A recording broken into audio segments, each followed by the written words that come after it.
அஸ்ஸலாமு அலைக்கும் வரஹ்மத்துல்லாஹி வபரகாத்துஹு.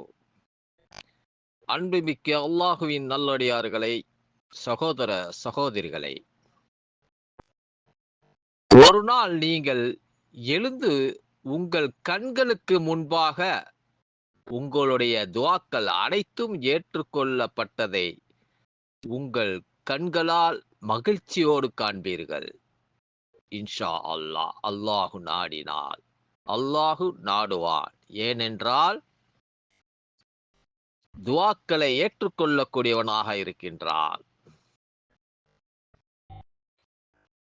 உங்களுடைய துஆ அந்த நிமிஷத்திலும் ஏற்றுக்கொள்ளப்படும்.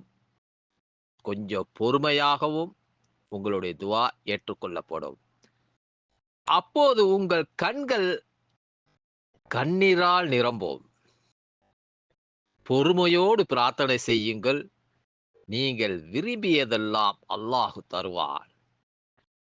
அல் குர்ஆனில் 2வது அத்தியாயம் 45வது வசனத்தில் அல்லாஹ் கூறுகின்றார், பொறுமை மற்றும் தொழுகையின் மூலம் உதவி தேடுங்கள்.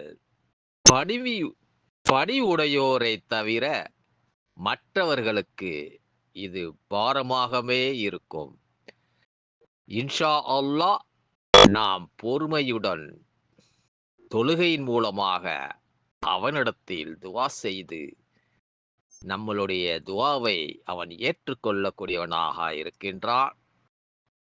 துஆவை விரும்பக்கூடியவனாக இருக்கின்றான்.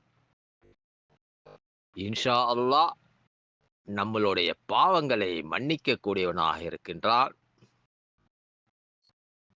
அதன் மூலமாக தொழுகையின் மூலமாக நாம் அவனிடத்தில் பொறுமையுடன் கேட்போமாக.